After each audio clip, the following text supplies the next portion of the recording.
If The View is your favorite show, you might be a little slow. Yes, it's time for Our View on The View. very serious music. They love to play the race card because logic for them is hard. On Monday's episode, the ladies tackled the Rittenhouse not guilty verdict, and true to their feckless form, their reaction was something to behold. See for yourself. See for yourselfers. I can't go and protest now without worrying that some nutcase is going to have a gun, cross the state line, and come and shoot me. That's the problem. That he has opened Pandora's box with some crazies out there. The only crazies I see around here are those View chicks. Am I right? A sexist would say. But I digress, says the sexist. They talk less sense than me after stealing those pills from Kat's purse. Or it's peels. It's a peel. Then there's Whoopi. Even all the excuses in the world does not change the fact.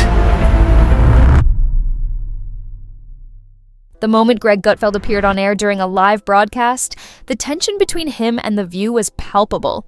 He didn't waste any time. As soon as the conversation shifted to the latest political discourse, he took the opportunity to rip into Sunny Hostin and the entire panel, calling out The View for its glaring bias and one-sided rhetoric.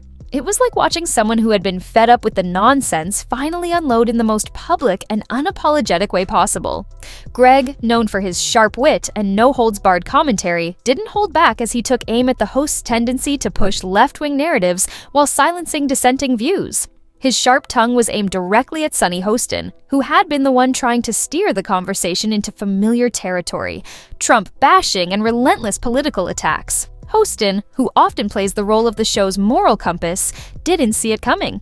She sat there trying to interject, but Greg was on a roll. He called her out for the show's hypocrisy, pointing out how the panel repeatedly ignored the real issues and focused on manufactured outrage. He accused them of being more interested in perpetuating a partisan agenda than actually discussing anything of substance.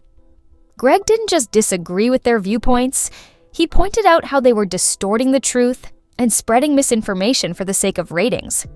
He wasn't just a commentator, he was a man on a mission, determined to expose the flaws in the way shows like The View conduct their so-called discussions. So I learned that the cicadas are coming. Cicadas. Cicadas, Although I love for the first time in like No, 100 years, no. for the first time in many, many years. No, every 17 years this happens. Well, that's not what I read, but maybe, you know better. All those things together would maybe lead one to believe that, either climate change exists That's more or the something point. is really Except going it's on. returning. Earthquakes are not at the mercy of climate change. It's underground. It can't. I don't think It happens, and the eclipse, they've known about the eclipse coming because eclipses happen, and they actually can say when these things are going to happen. Amazing. Oh. That's not what I read. The true sign of the apocalypse is someone that dumb has a law degree. Worse, if your name has the word sun in it, there's no excuse for not knowing how an eclipse works. But it's no surprise that Joy is the one who understands science. She's been on the science diet for years.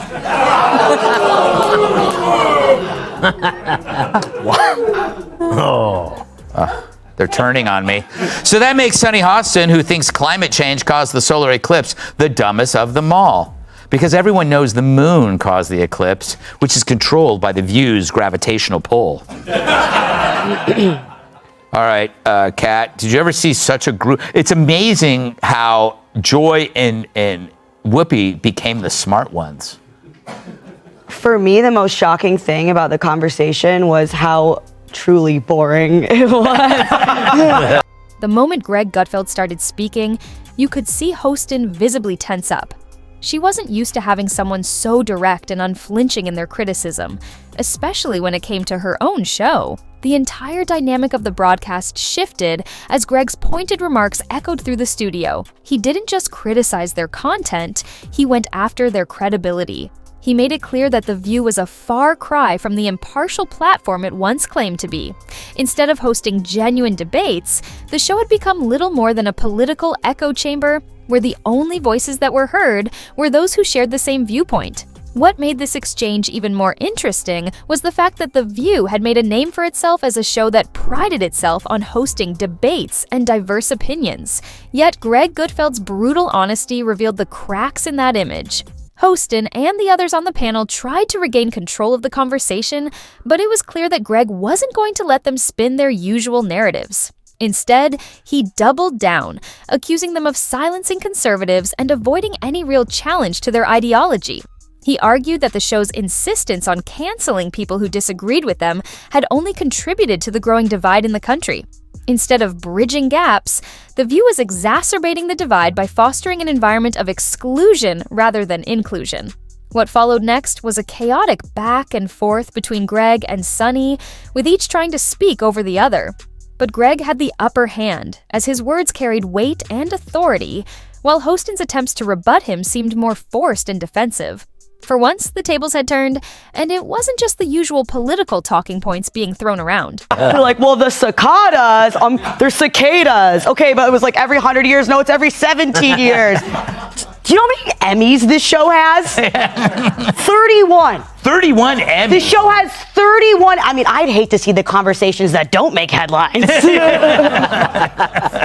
What? And we don't have a single Not a Emmy. single we don't one. Have what does that tell you about the Emmys, Kat? Yes, thank you, Mr. Boo. Give that man a free cup of water. Charlie, are these women bad for women? They're bad for more than just women. The whole discussion about climate change drives me nuts because it does not exist. But the only reason I have come to love it is because of the characters that have gotten themselves involved. I mean, just a couple of weeks ago when I was on the show, we were talking about the snowboarder who testified before Congress. Remember, he was like the guy who was like, oh, bro, like, I think that there's climate change. And he had no idea what he was talking about. That was great. And then Greta Thunberg, who I have grown to be very fond of because she continually makes a mockery of herself. She was arrested not once but twice this past weekend. And now Sunny Hostin throwing her hat in the ring, claiming that these naturally recurring events such as earthquakes, which, by the way, I did my research. The first one was in 1831 BC, saying that they stem from climate change or something. Yeah. And I know she was just dying when she said something. She wanted to say racism. Dying to say that. Yeah, it was either going to be racism or Trump, but then she... Instead, it was a full-on exposure of the double standards and selective outrage that defines much of mainstream media. As the live broadcast continued, you could see the audience's reaction shift. Social media lit up with reactions from viewers, many of whom praised Greg for calling out The View on its hypocrisy. His words resonated with people who had long been frustrated by the show's tendency to only present one side of the political spectrum. Greg's message was clear. The media landscape was broken, and The View was a prime example of how far it had fallen. He pointed out how easy it was for the hosts to demonize anyone who didn't fall in line with their narrative. Yet they had no problem giving a platform to those who parroted their own beliefs. It was an uncomfortable truth, but Greg didn't shy away from it. The fallout from the broadcast was swift. The View tried to downplay the incident, but it was clear that this moment had struck a nerve. Greg had exposed a fundamental flaw in their programming, and it wasn't something they could simply brush off. Hosts on The View may have thought they could keep running their show with the same old talking points, but Greg's appearance made it clear that there were those willing to stand up and call out the blatant bias for what it was. He didn't just criticize The View, he gave voice to an entire segment of the population who felt alienated by the show's progressive slant and its tendency to dismiss anyone who didn't share their views.